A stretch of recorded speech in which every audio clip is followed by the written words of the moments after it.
Hello friends, I welcome you to the second segment where we're going to look at the meaning of the sanctuary a bit deeper. We continue examining all lessons presented by God through this doctrine of sanctuary. And so what comes to your mind when you hear the word sanctuary?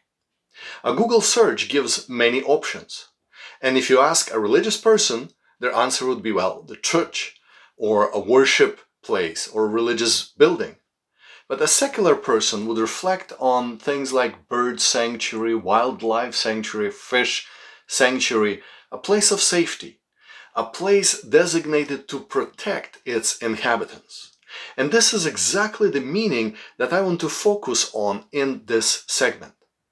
See, we looked before at the fact that God provided the substitutionary sacrifice. That was the first step in the sanctuary object lesson. And today we zoom on that meaning of safety and protection as presented in the sanctuary. At creation, first humans were placed in a safe environment. And after the fall, from trusting relationship with God, the world became unsafe. Death entered in. And the enemy that tricked them into this conspiracy will be the source of danger now. And so God would guide them to set up a place of refuge, a reminder of the garden that they have lost, and a guiding direction and a promise that they shall return to the garden again. See, when God told them that I want you to set a dwelling place for me, God told them that when He's present among them, they will be safe. That Hebrew term, mikdash, reflects on a holy place, place that is set apart. The root is kodesh, a place that is separated. The whole life of Israel was revolved around the sanctuary. It was the reminder of God's presence. And so there, as the sanctuary was established and Moses prayed, the Shekinah glory has descended. We read in Exodus chapter 40, verse 34, the cloud covered the tent of meeting, and the glory of the Lord filled the tabernacle. Notice again the deeper significance. It was not only the sanctuary as a safe place, but it was also a meeting place. That's where Moses would meet with God face to face. Later on, when Solomon would build a temple, we would read in 2 Chronicles chapter 7, verse 1, when Solomon finished praying, fire came down from heaven and consumed the burnt offering and the sacrifices. And the glory of the Lord filled the temple. See, it was always a reminder to them that God was present with them. That's why Psalmist David writes this: one thing I ask for, one thing I have desired, one thing I seek, that I may dwell in the house of the Lord all the days of my life. When you look in Psalm 27, you look in verse 4, it says that his desire is to behold the beauty of the Lord, to gaze at the beauty of the Lord and to seek Him in His temple. He continues in verse 5, for in a day of trouble, He will keep me safe in His dwelling. He will guide me in the shelter of His sacred tent and set me high upon a rock.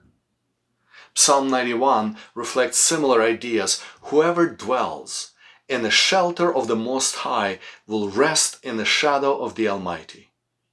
I will say of the Lord, He is my refuge and my fortress, my God, in whom I will trust. See, ancients understood that, and so they run for safety to the tabernacle. We read in 1 Kings chapter 1 verse 50 that Adonijah feared because he almost betrayed his brother, and arose and went and caught hold of the horns of the altar. And it was told Solomon, saying, behold, Adonijah fears King Solomon. But very next chapter tells us a different story.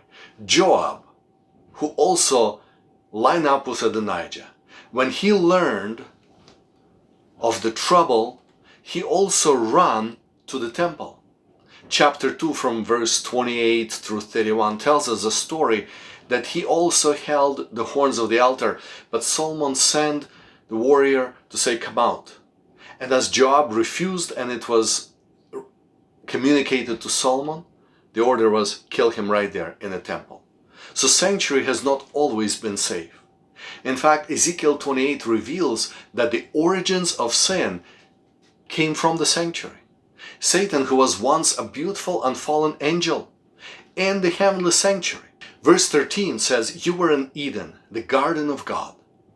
And then it lists all the precious stones of the anointed high priest of the Israel sanctuary, as described in Exodus chapter 28 from verses 15 and on through 21. The place where the divine presence was localized and the covering cherubim served. See, the sanctuary is the embodiment of that Emmanuel principle, God is with us. Especially the idea would be pronounced in the Temple of Solomon, which differed from Moses' tabernacle, and we'll discuss the difference in the next segment 3 when we look at the structure and the pattern and the meaning of it. You see, you read in 1 Kings chapter 6 from verse 18 that inside of the temple was all cedar and it was adorned with carvings of round ornaments and of flowers in bloom. Chapter 6 verse 32 says that on 2 doors made of olive wood there are cherubs carved and palm trees and flowers in bloom, and they're plated with gold. The 2 great pillars leading to the inner court were adorned with lilies, and they were decorated as 2 large trees. They were covered with 200 pomegranates each. You could see that in 1 Kings 7 from verses 19 through 20. Just as the pillars, the golden menorah in the sanctuary was also envisioned as a tree, and it's described as branches of almond tree with flowers, and bowls were made like almonds. You could read in Exodus 25 verses 31 through 33. 10 similar lampstands in the Temple of Solomon were filled, and each one was modeled as a tree. The effect must have been similar to walking into a garden, into a forest. See, the characters from Eden's story appear in that Solomon's temple. Cherubims are placed to guard the way to the tree of life, and in a temple you have 2 giant cherubims, each 15 feet tall, guarding the entrance into the most holy place. There is more garden symbolism. It's especially in those pomegranates woven in the garments of priests. And it was not because Israel had nature priests for nature religion. No, it was because of that Edenic background, reminding them of the garden that they've lost and garden to which they ought to return. See, the inner walls of the holy place were decorated with the reminder of the garden lost. So when the priest walks in, he would remember of paradise lost. In fact, the whole word paradise means the garden. So notice same instructions were also given to the priest as they're given to Adam. When God placed Adam in Eden in a garden, it was to tend, to serve, and to keep. The 2 Hebrew terms there are abad and shamar in Genesis 2:15. And it's exactly these same words that would become liturgical words that were given to priests to describe their duty, their priestly activity. To abad and to shamar, to tend and to keep. The sanctuary is also pointing to the final destination, to the humanity's return to the safe garden for which we were created in a new earth. And see, the safety is only in the presence of God. The place where God is present, where we could run to and be safe. And the final refuge will be there where there's no more sin.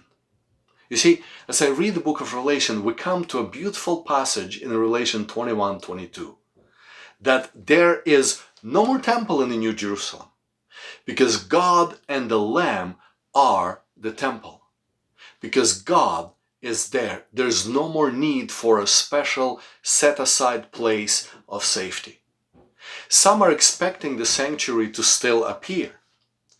One of Bible translators, it is actually a paraphrase called Clear Word, Jack Blanco, he had to add a whole sentence to verse 22 of Revelation 21. The temple I had expected to see was outside the city as a memorial of what God has done. But let's remember, friends, that the sanctuary teaches that the sin will be finally blotted out, and heaven will be a safe place where we would see God face to face. The lesson should also remind us that as much as the sanctuary is the safe place because of God's presence, our lives, we ought to be safe people. Our churches should be safe places. Our lives should be places of refuge.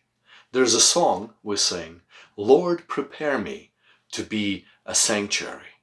And it should be our desire to live such a lives that it would be a foretaste of heaven, that our families would become a glimpse of the garden of God. Next segment, we'll look at the lessons from the structure of the temple, learning how everything pointed out to Jesus.